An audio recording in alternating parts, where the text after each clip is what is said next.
Olá, crianças, bom dia. Então, hoje nós vamos aprender algumas matérias novas de matemática, né, para adiantar o nosso conteúdo. Eu espero que vocês fiquem bem atentos. Eu vou passar para vocês um desafio. E aí eu quero que vocês prestem bem atenção na explicação desse desafio, que depois eu vou precisar que vocês realizem as atividades e me enviem para que eu possa corrigir e dar a nota, ok?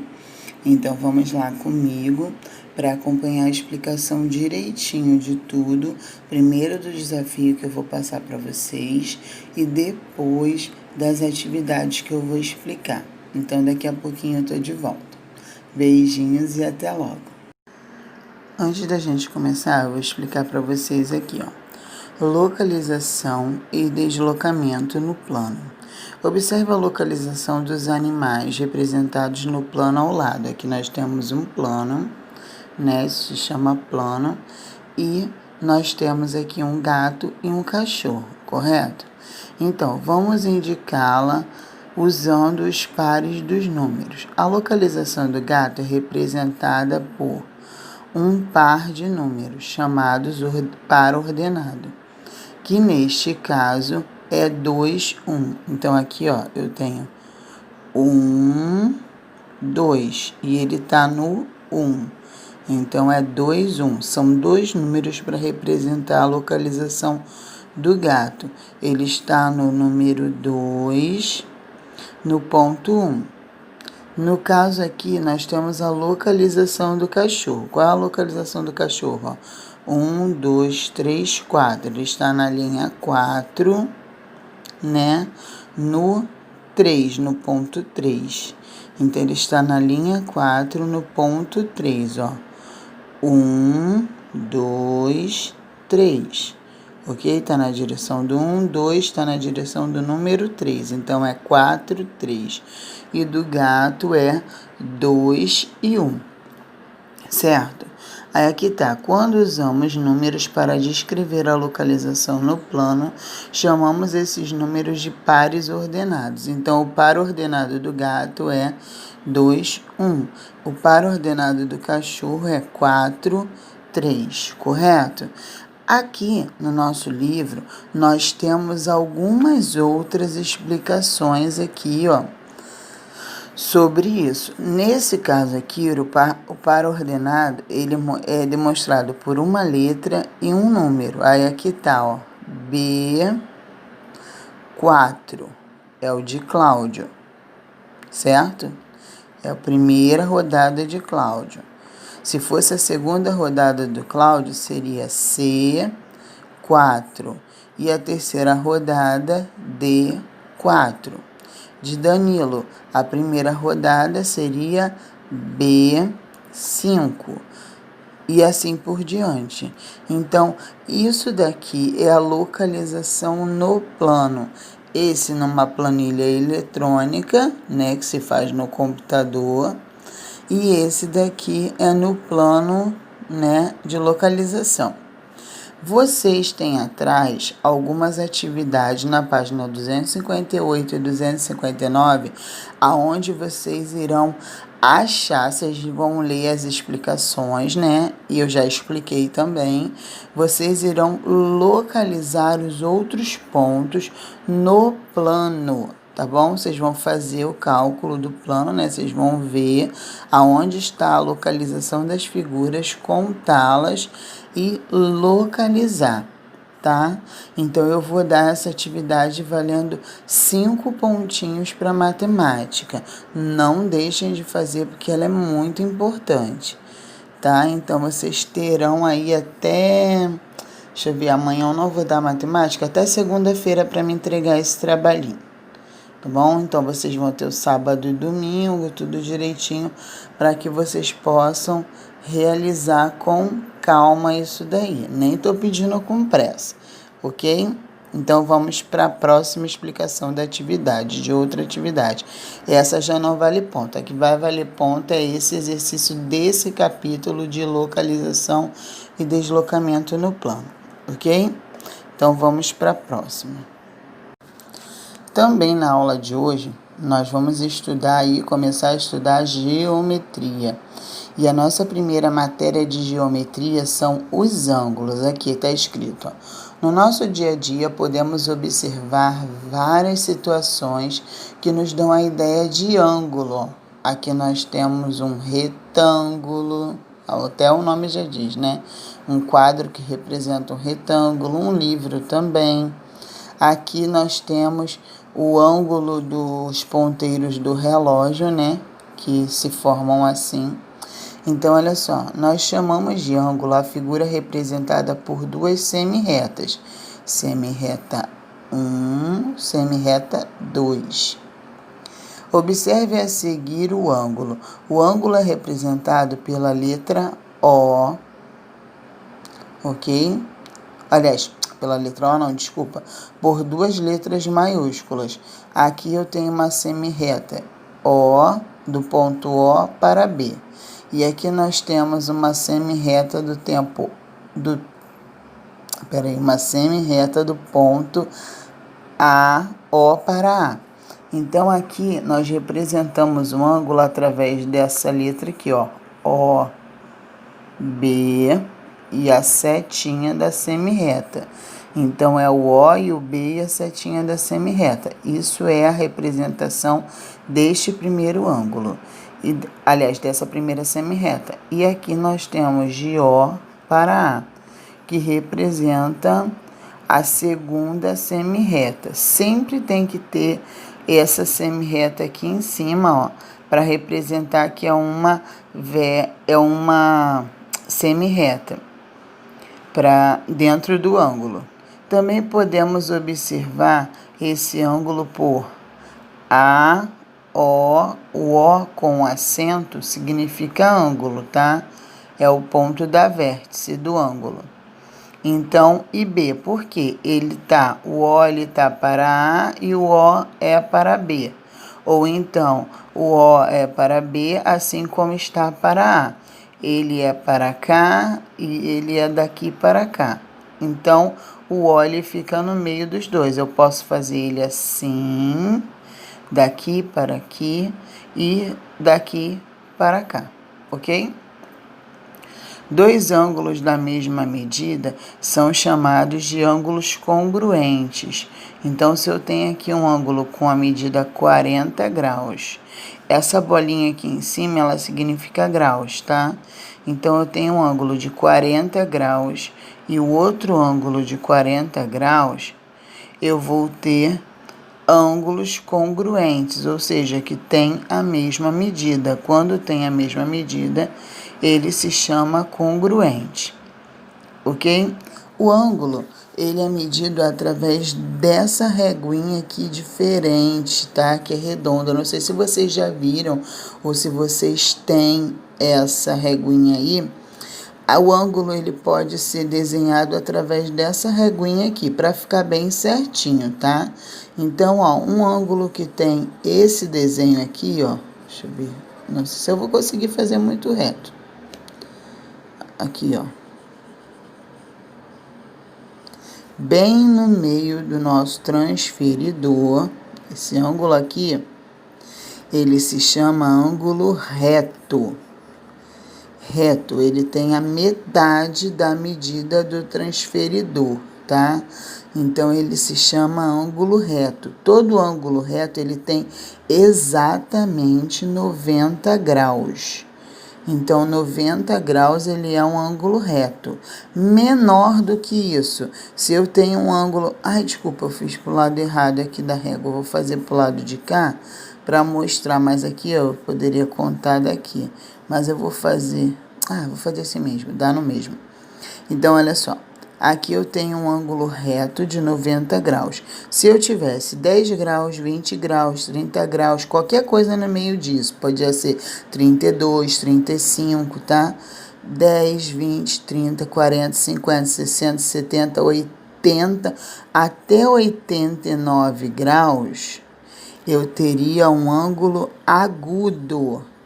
Então, o ângulo que tem uma medida menor ou igual a 89 graus, ele se chama agudo, tá? E o ângulo que tem uma medida maior que 90 graus pode ser 95, 100, 115, 110. Acima de 90 graus até 180 graus, ele se chama obtuso. Então, os ângulos, eles podem ser classificados em 3, ok?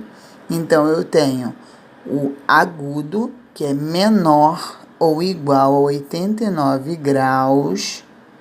Eu tenho o reto é o mais fácil de gravar, porque o reto ele sempre tem que ter 90 graus, ele não pode ser maior e nem menor que 90 graus. E eu tenho o obtuso, que é acima de 90 graus. Então, se ele tem 110, 120, 130, não importa a medida que ele tenha, mais que 90, vocês sabem que é um número maior que 90, então, a partir de 91 graus, ele é 91 para cima. Ele se chama ângulo obtuso. Ok? Então, obtuso, agudo, reto e obtuso. Menor é o agudo, 90 graus é o reto e acima de 90 ele é obtuso. Ok? Então, nós usamos o transferidor para medir exatos a quantidade de graus que a gente precisa, ok? Na outra página, nós temos algumas atividades, que a primeira é assim, olha só. O primeiro, vocês vão classificar o ângulo, vocês vão dizer se ele é agudo, vocês vão observar aí como é que é o desenho dele. Se ele é reto, que é assim, ou se ele é obtuso, que é mais abertinho assim, ó. Por exemplo, digamos que eu tivesse um aqui, fosse 150 graus, ó. Ele vai do 0 até o 150. Então, ele fica aberto, ó. A medida dele é aberta. Então, ele se chama obtuso. Aí, vocês vão classificar. Outra coisa, se eu tiver um ângulo com 180 graus, ele vai se chamar ângulo raso. Então, agudo igual ou menor que 89, reto é 90 graus, obtuso é entre 90 e 179 e exatos 180, ele se chama raso, ok? Então, aí depois no número 2, vocês também, através do número, vão classificar os ângulos em reto, agudo, obtuso ou raso. E no número 3, vocês vão usar o transferidor. Se vocês não tiverem, vocês podem usar esse do livro mesmo para fazer o desenho. Depois vocês apaguem, né, como eu vou fazer aqui, para medir os ângulos de 120 graus, de 60 graus e de 90 graus, ok? Depois, nós temos uma outra explicação aqui, ó, que se chama formas geométricas. Basta uma rápida olhada ao redor e encontramos objetos ou construções que dão ideias de formas geométricas. Essas formas geométricas podem ser separadas em 2 grupos. Então, nós temos as formas geométricas espaciais ou planas. Qual a diferença de uma forma geométrica espacial ou plana? Né? A forma geométrica espacial ou plana, a espacial, ela é aquela mais gordinha, né, que tem volume. As formas que têm volume, como a pirâmide, o cone, né, que é igual o chapeuzinho do palhaço, o cubo. Aqui no caso nós temos um paralelepípedo e um cilindro. Então essas formas aqui, ó, que são mais cheinhas, que tem um formato gordinho, ela se chama forma espacial. No caso das formas planas, é aquelas que você pode recortar no papel, né? Que elas ficam retinhas, ou seja, planas realmente. Então, aqui nós temos um círculo, um triângulo, um quadrado. Aqui nós temos um paralelogramo, um trapézio e aqui me parece ser um losango, ok? Então, aqui nós temos os poliedros e corpos redondos. Qual a diferença dos poliedros e dos corpos redondos? Então, vamos ler. As formas geométricas espaciais são chamadas de sólidos geométricos e podem ser classificadas em dois grupos, poliedros e corpos redondos. Os poliedros, vamos ver aqui. Os poliedros, eles são os que têm as vértices aqui, os cantos, ó. Ele tem esses cantinhos aqui, essas laterais, então eles são chamados de poliedros. Nós temos os tipos de pirâmides, nós temos aqui, ó, essas medidas aqui, que são prisma e tal, esses prismas e outras mais. Então, os prismas são poliedros com duas faces paralelas e congruentes, chamadas de base. As demais faces são chamadas de laterais, são quadriláteros. As pirâmides são poliedros de uma única base. As demais faces são chamadas de faces laterais. São triangulares. Então, aqui, ó, nós temos as faces, ó. Tá vendo? Todas elas triangulares, as que formam uma pirâmide. Certo? Então, vamos lá. Corpos redondos. Os corpos redondos são que têm os cantos arredondados, diferente dos poliedros, que são os cilindros, os cones, as esferas e outras medidas. Aqui, ó, o que diferencia um poliedro de um corpo redondo? É que os poliedros são limitados apenas nas superfícies planas e os corpos redondos têm ao menos uma parte redonda, ou seja, não plana. Então, os poliedros, todas as partes deles são planas. E no caso, os corpos redondos, eles não têm nenhuma parte plana. Aliás, tem, pelo menos uma tem que ser redonda, né, na verdade. Então, aqui vocês irão fazer as atividades, né, que marcam o que são poliedros e corpos redondos. Vocês vão diferenciá-los aí. E depois, na mesma página, nós temos os polígonos, né? Aqui, ó, a explicação de polígonos. Então, o que são os polígonos? São figuras geométricas planas que têm os lados. Aí vocês vão contar quantos lados tem o polígono para ver qual é o nome dele. Se ele tiver 3 lados, ele se chama triângulo. Se ele tiver 4 lados, ele se chama quadrilátero.